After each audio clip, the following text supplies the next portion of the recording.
প্রথমেই সকলকে জোহার, নমস্কার। সামনেই বিধানসভা নির্বাচন, আর এই বিধানসভা নির্বাচনের আগেই যেন পুরুলিয়া জেলার বুকে বড়সড় ধাক্কা খেল ঝাড়খণ্ড লোকতান্ত্রিক ক্রান্তিকারী মোর্চা। হ্যাঁ বন্ধুগণ, বিধানসভা নির্বাচনের আগে এবার বড়সড় ধাক্কা খেল জয়রাম মাহাতোর দল JLKM।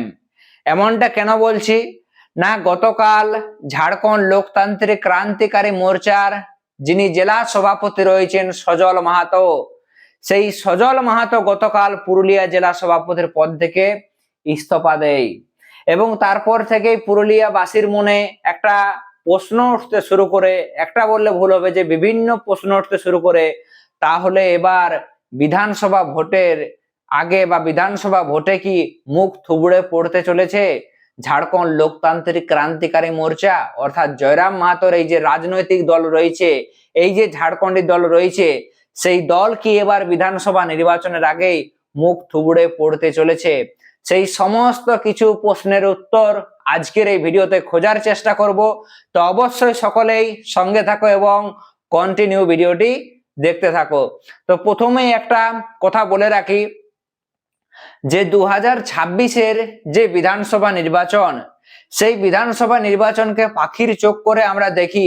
পশ্চিমবঙ্গে ভারতীয় জনতা পার্টি থেকে শুরু করে তৃণমূল কংগ্রেস, এছাড়াও কংগ্রেস, CPM, ফরওয়ার্ড ব্লক, সকল রাজনৈতিক দলগুলি কিন্তু তাদের নির্বাচনী প্রচার প্রসারে কিন্তু ময়দানে নেমে পড়েছিল। ঠিক যেমন আমরা দেখি পশ্চিমবঙ্গের বিভিন্ন রাজনৈতিক দল যেমন একদিকে কোমর বেঁধে নেমে পড়েছে, ঠিক তেমন কিন্তু পিছিয়ে ছিল না ঝাড়খণ্ডের বিভিন্ন আঞ্চলিক দলগুলি, যার মধ্যে আমরা প্রধান রূপে বা প্রধানভাবে যে দুটি রাজনৈতিক দলকে পশ্চিমবঙ্গের বিধানসভা নির্বাচনে সবচেয়ে সক্রিয় অবস্থায় দেখতে পাই, তার মধ্যে একটি হলো আসু অর্থাৎ অল ঝাড়খণ্ড স্টুডেন্ট ইউনিয়ন, এবং দ্বিতীয় যে দলটি প্রথমবার বাংলার নির্বাচনের ময়দানে নামতে চলেছে সেই দলটি হলো JLKM অর্থাৎ ঝাড়খণ্ড লোকতান্ত্রিক ক্রান্তিকারী মোর্চা। সকলেই হয়তো কম বেশি জানো যে গত নভেম্বর, 1 নভেম্বর এই যে ঝাড়খণ্ড পার্টির অর্থাৎ এই যে ঝাড়খণ্ড লোকতান্ত্রিক ক্রান্তিকারী মোর্চার একটা বিশাল জনসভা আয়োজিত করা হয়েছিল জয়পুরের ফরেস্ট মোড়ে। জয়পুরের যে ফরেস্ট মোড় রয়েছে সেখানে JLKM এর একটা বড় জনসভা আয়োজিত হয়েছিল এবং যেখানে উপস্থিত ছিলেন ডুমরি বিধানসভার বিধায়ক জয়রাম মাহাতো এবং ওনার দলের অন্যতম নেত্রী বেবি মাহাতো। মূলত এই দুই বড় মাপের নেতারা গত 1 নভেম্বর এই সভামঞ্চে উপস্থিত ছিলেন এবং সেই সভামঞ্চ থেকে জয়রাম মাহাতো কি সিদ্ধান্ত নেয় সেই দিকে কিন্তু সকলেরই দৃষ্টি ছিল। তার কারণটা কেন বন্ধুগণ, সকলেই হয়তো জানো যে জয়রাম মাহাতো ঝাড়খণ্ডের রাজনীতির বুকে এক যে বলা যেতে পারে নতুন পরিবর্তন এনে দিয়েছে। সেটা হয়তো আমরা বিগত কম বেশি সকলেই লোকসভা নির্বাচন এবং ঝাড়খণ্ডের যে বিধানসভা নির্বাচন, সেই বিধানসভা নির্বাচন আমরা সকলেই কম বেশি দেখেছি যে ঝাড়খণ্ডের রাজনীতির বুকে যে ব্যক্তিটি একটি বড় আলোড়ন তৈরি করে দিয়েছে সেই ব্যক্তিটির নাম হলো জয়রাম মাহাতো। এবং বিশেষ করে জয়রাম মাহাতো যেহেতু কুর্মী জাতি থেকে, এবং সবচেয়ে বড় বিষয় আর একটা যে গত রেল টেকা বা রেল অবরোধে জয়রাম মাহাতো কিন্তু খোলামেলা রেল অবরোধকে সমর্থন করে এবং ওনার রাজনৈতিক দলের যারা বড় বড় নেতা ছিলেন তারা কিন্তু সক্রিয়ভাবে কুর্মী সমাজের যে এসটির দাবিকে কেন্দ্র করে যে রেল রোকো আন্দোলন হয়েছিল সেই রেল রোকো আন্দোলনে কিন্তু সক্রিয়ভাবে অংশগ্রহণ কিন্তু ওনার দল করেছিল।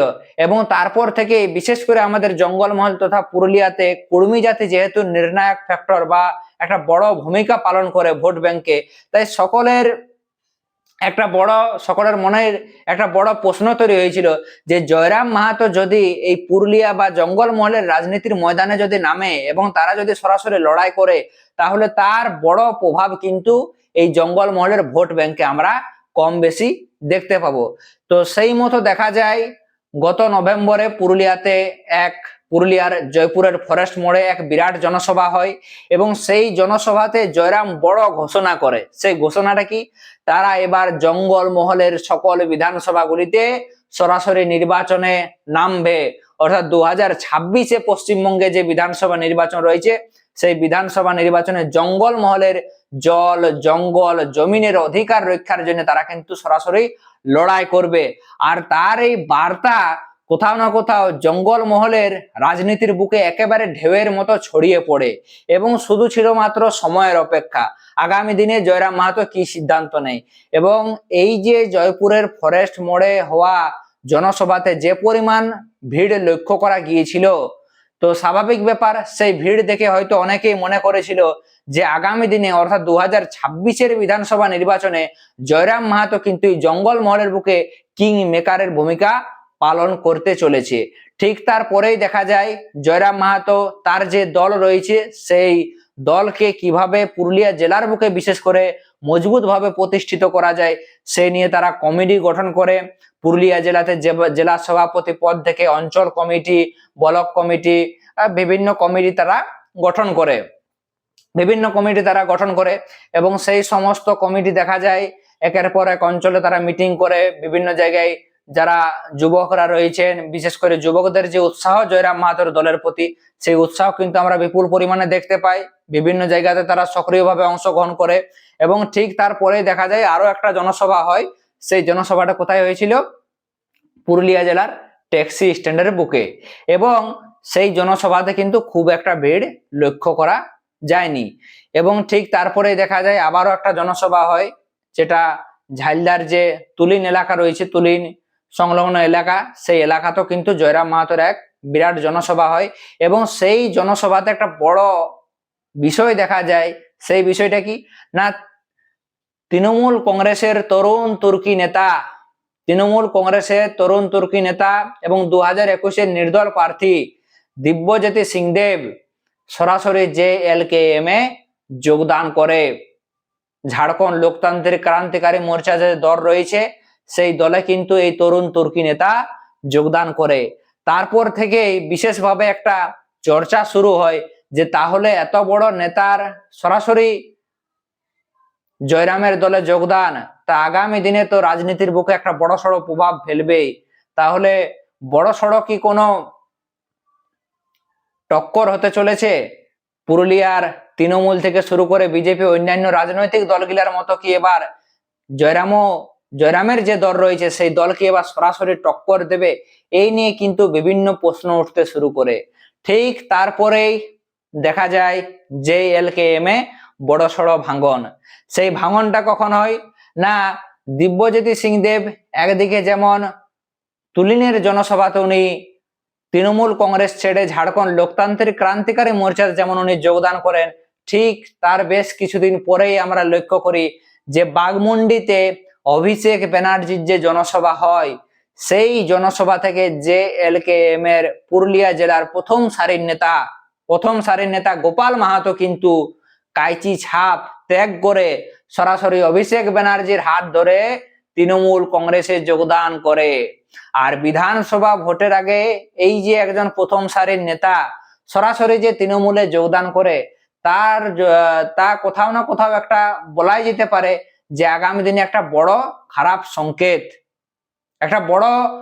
সংকেত। এবং ঠিক তারপরেই অর্থাৎ গতকাল সজল মাহাতো উনিও কিন্তু পুরুলিয়া জেলা সভাপতি পদ থেকে ইস্তফা দেয়। আর সবচেয়ে বড় বিষয় হলো যে টাইগার জয়রাম মাহাতোর যে দল রয়েছে সেই দল জঙ্গলমহলের মোট 11টি যে বিধানসভা কেন্দ্র রয়েছে সেই 11টি বিধানসভাতে তারা প্রার্থী দেওয়ার কথা ঘোষণা করেছিল, যার মধ্যে পুরুলিয়া জেলার ছিল মোট 9টি বিধানসভা কেন্দ্র। এছাড়াও ঝাড়গ্রামের গোপীবল্লভপুর এবং পশ্চিম মেদিনীপুরের শালবনী, এখানে তারা বিধানসভার যারা পর্যবেক্ষক রয়েছেন সেই পর্যবেক্ষকও তারা কিন্তু নিয়োগ করেন। তো বিশেষভাবে সকলের মধ্যে কিন্তু একটা বড় কৌতূহল তৈরি হয়েছিল।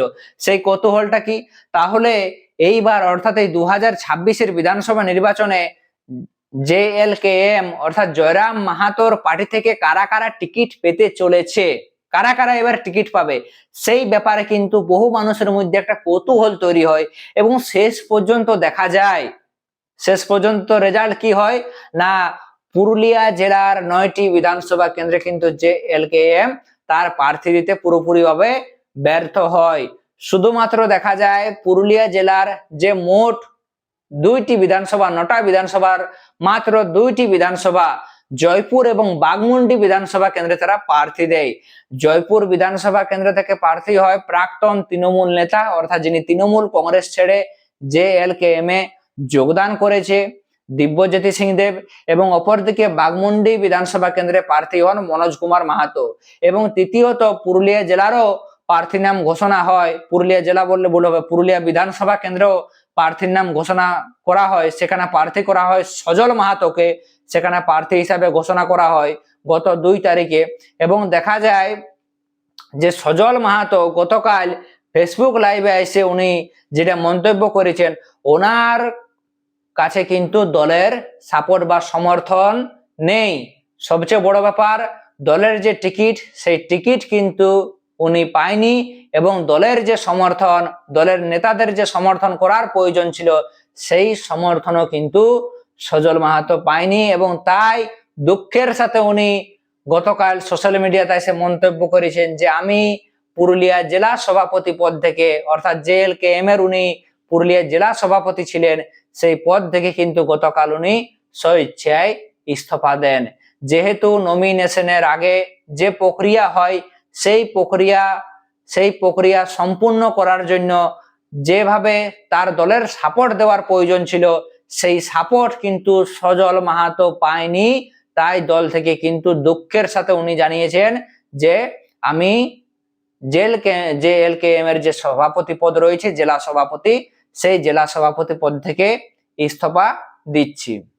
তো আর এই যে বিধানসভা ভোটের আগে এই যে এক পক্ষের, অর্থাৎ গোপাল মাহাতোর মতো একজন প্রথম সারির নেতা সরাসরি তৃণমূল কংগ্রেসে যোগদান এবং জেলা সভাপতির ইস্তফা, তা আগামী দিনে কি ঝাড়খণ্ড লোকতান্ত্রিক ক্রান্তিকারী মোর্চা অর্থাৎ জয়রাম মাহাতোর দলে কি কোনো বড়সড় প্রভাব ফেলবে?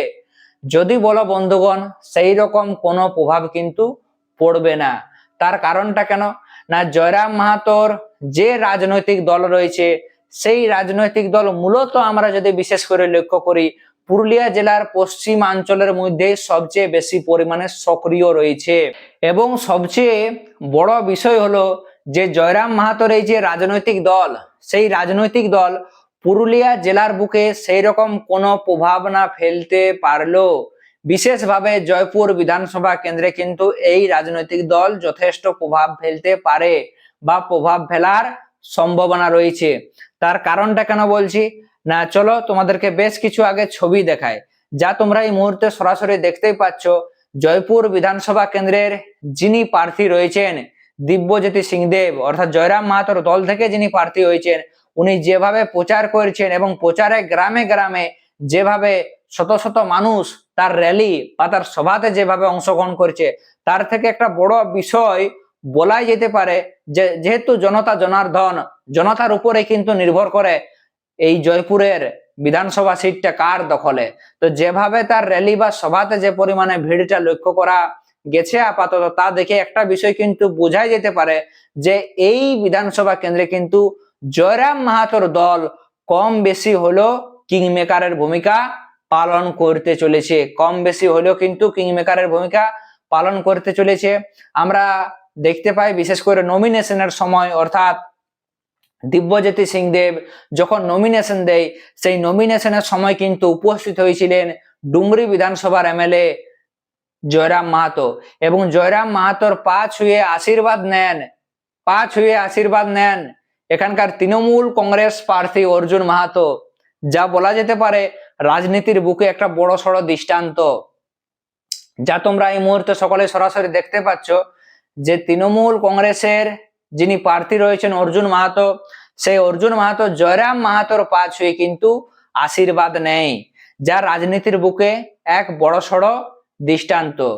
তো যাই হোক বন্ধুগণ, এই ছিল আজকের ভিডিওর মূল আলোচনার বিষয়। তো তোমাদের কি মনে হয়?